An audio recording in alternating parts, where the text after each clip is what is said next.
Hello दोस्तों, आप सभी का स्वागत है मेरे YouTube channel junior Rawat classes पर। और आज हम पढ़ेंगे क्लास 10th का topic coordinate geometry. Coordinate geometry one of the easiest chapter होता है आपके क्लास 10th के सिलेबस का। और इसमें भी हम इस वीडियो में डिस्टेंस फार्मूला के ऊपर फोकस करेंगे। तो चलिए स्टार्ट करते हैं। सबसे पहले हम पढ़ेंगे बेसिक्स ऑफ कोऑर्डिनेट ज्योमेट्री। जैसा कि आप देख पा रहे हैं, हमारे सामने दो लाइन है। एक लाइन के आगे मैंने लिखा है एक्स एक्सिस और दूसरी लाइन के आगे मैंने लिखा है वाई एक्सिस। अब एक्स एक्सिस क्या होता है? एक्स एक्सिस की बात करें, बेसिकली ये आपकी हॉरिजॉन्टल लाइन है। ठीक है, ये आपकी कौन सी लाइन होती है? Horizontal line. आप इसको हॉरिजॉन्टल लाइन भी कहते हैं। और अगर आप इस लाइन को देखोगे, जिसको मैंने वाई एक्सिस कहा है, ये आपकी कौन सी लाइन है? वर्टिकल लाइन है। तो बेसिकली आपको कोऑर्डिनेट ज्योमेट्री में सबसे पहले क्लास 9th में भी यही सिखाया गया था कि हॉरिजॉन्टल लाइन को हम एक्स एक्सिस कहते हैं और हम वर्टिकल लाइन को वाई एक्सिस कहते हैं। ठीक है, देखिए हॉरिजॉन्टल लाइन को हम लोग कहते हैं एक्स एक्सिस और हॉरिजॉन्टल लाइन पे जो कोऑर्डिनेट रिप्रेजेंट होते हैं वो रिप्रेजेंट होते हैं एक्स, 0 के फॉर्म में। मतलब अगर मैं इस एक्स एक्सिस पर कोई कोऑर्डिनेट दिखाऊंगा तो it would be in the form of x, 0। Let's say अगर इस नंबर लाइन पे ये वाला पॉइंट जो है आपका, अगर ये रिप्रेजेंट कर रहा होता मान लीजिए 2 को, तो अगर मैं इसके कोऑर्डिनेट रिप्रेजेंट करूंगा तो वो कोऑर्डिनेट क्या होंगे? 2, 0। ये जो 0 आपने यहां लिखा है ये रिप्रेजेंट करता है कि जो आपका y है इस केस में कितना है? 0 है। तो आप एक बात याद रख सकते हो कि जो कोऑर्डिनेट और x एक्सिस होगा आपका, y कोऑर्डिनेट, वो 0 होगा। और जो डिस्टेंस होती है हमारी x एक्सिस की from a point is called ordinate. मतलब अगर मान लीजिए हम कहते हैं कि एक ये पॉइंट है और इस पॉइंट की x एक्सिस से जो डिस्टेंस होती है, दैट इज ये वाली डिस्टेंस, इसी डिस्टेंस को हम क्या कहते हैं? ऑर्डिनेट कहते हैं। ये बात आपने 9th क्लास में पढ़ी होगी। ठीक, सिमिलरली आपने ये भी पढ़ा है कि जो y एक्सिस है वो आपकी बेसिकली वर्टिकल लाइन होती है। और अगर यहाँ पे हम कोऑर्डिनेट की बात करें तो कोऑर्डिनेट रिप्रेजेंट होते किसके फॉर्म में? 0, y के।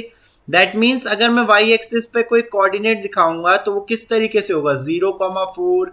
ठीक है, इसके ऊपर जैसे यहाँ पे मान लीजिए 0, 5 होगा। ठीक, अगर मैं यहाँ से थोड़ा सा नीचे चला जाता हूं तो हो सकता है यहाँ पे 0, 1 होगा। ठीक, तो ये जो होता है आपका y एक्सिस को रिप्रेजेंट करने का तरीका है।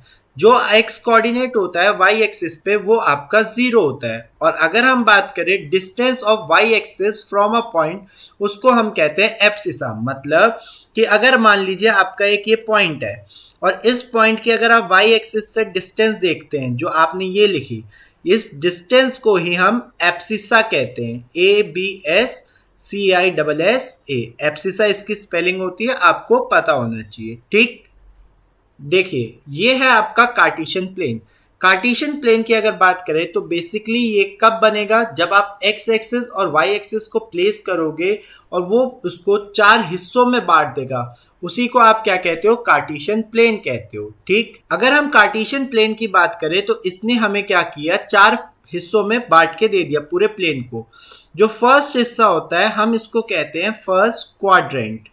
ठीक है, क्वाड्रेंट मतलब 1/4 या 1/4 हिस्सा। ठीक, जो ये वाला पार्ट होता है इसको हम कहते हैं सेकेंड क्वाड्रेंट।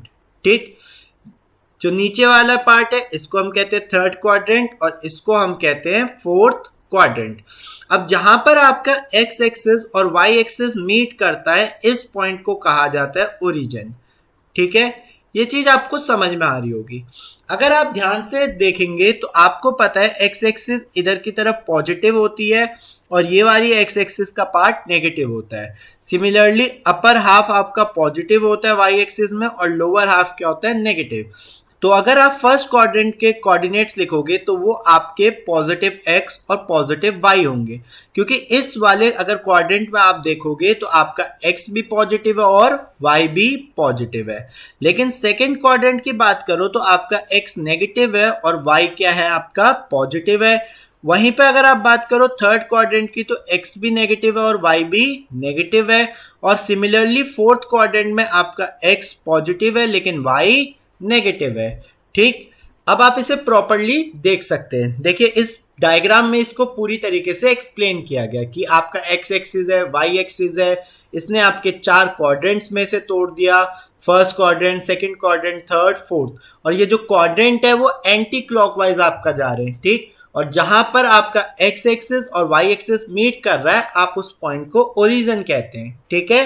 अब आते हैं अपने मेन टॉपिक पर, और मेन टॉपिक क्या है? Distance formula. अब डिस्टेंस का मतलब क्या हुआ? किन्हीं दो पॉइंट के बीच की दूरी, ठीक है। अब ए कोऑर्डिनेट मान लीजिए आपका x1 y1 है, और बी कोऑर्डिनेट मान लीजिए आपका x2 y2 है। अगर मैं आपको कहूं कि इसके बीच के डिस्टेंस निकाले, तो आप कैसे निकालोगे? देखो फॉर्मूला ना आपको डिराइव करना आना चाहिए। देखो डेरिवेशन में सिखा तो दूंगा, लेकिन वो पेपर में आपके आएगा नहीं, ठीक।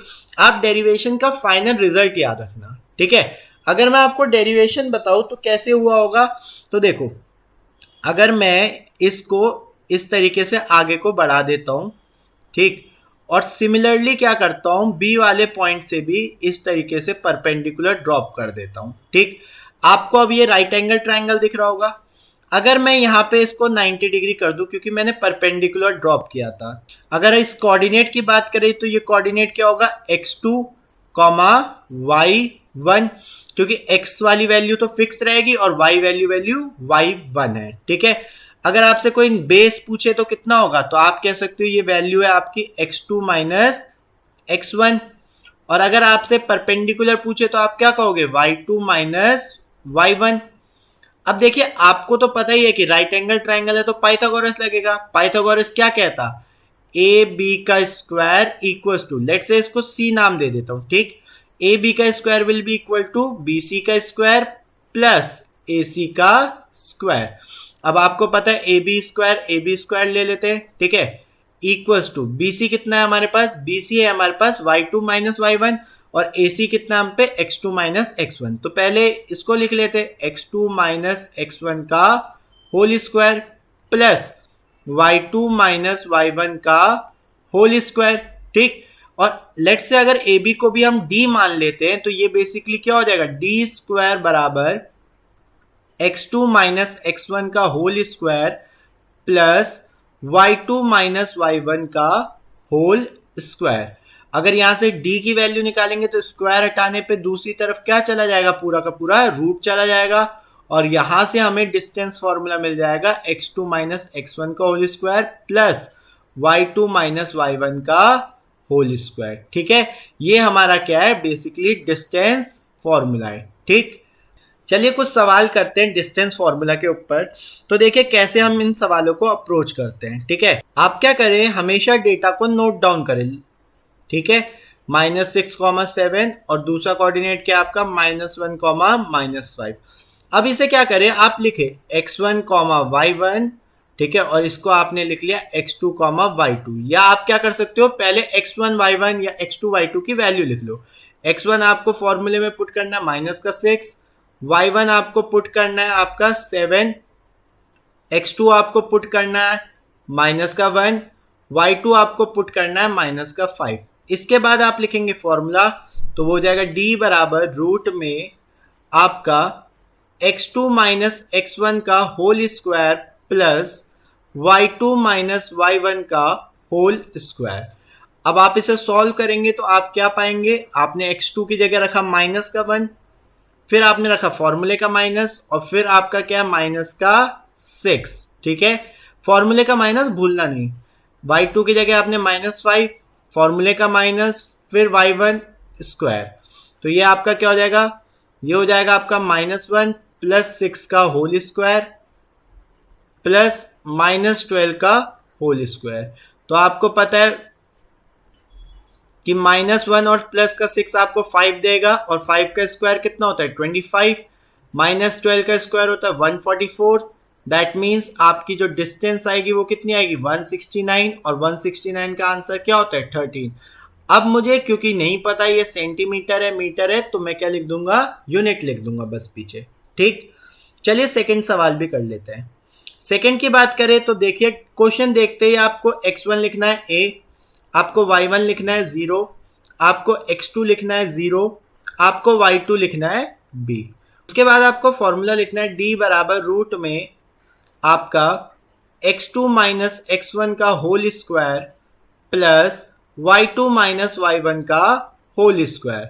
तो जब आप इसमें वैल्यू पुटिंग करोगे तो क्या होगा, आप x2 की जगह रखोगे 0 माइनस a का होल स्क्वायर प्लस y2 की जगह आपने b रखा माइनस 0 होल स्क्वायर। तो ये कितना हो जाएगा, आपका आएगा यहाँ पे माइनस का a square plus B square. That means आपका आंसर कुछ और नहीं, रूट में A square plus B square आपका आंसर होगा। ठीक है, तो देखिए अगला सवाल कर रहे हैं हम लोग, जिसमें कहता है कि find the value of A when the distance between points 3, a and 4, 1 is √10 unit. इस क्वेश्चन में हमें डिस्टेंस डी ऑलरेडी गिवन है, दैट इज रूट का 10।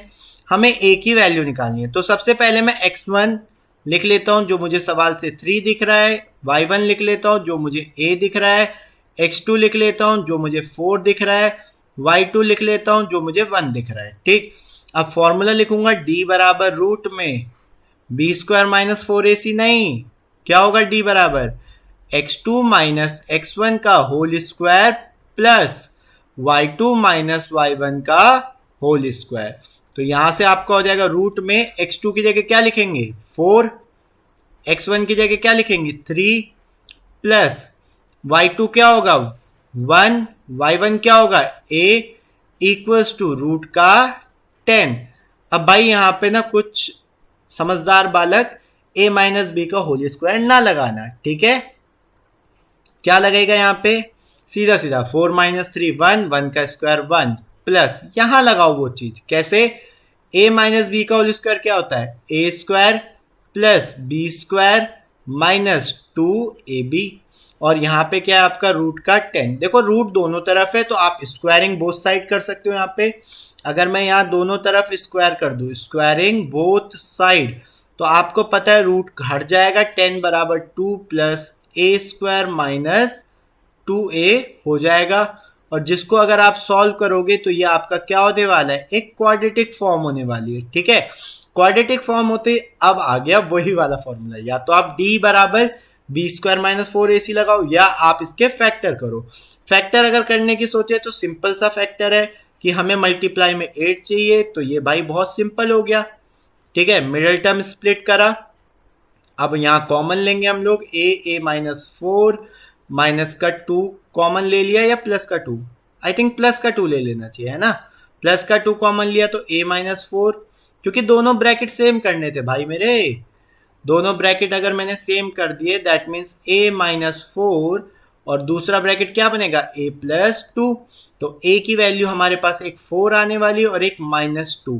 अब कोई लीनियर इक्वेशन या क्वाड्रेटिक की तरह इसको याद करके ये मत कहना कि नेगेटिव वैल्यू नहीं होगी, नेगेटिव हो सकता है क्योंकि कोऑर्डिनेट आपका पॉजिटिव भी हो सकता है और नेगेटिव भी हो सकता है। ठीक है,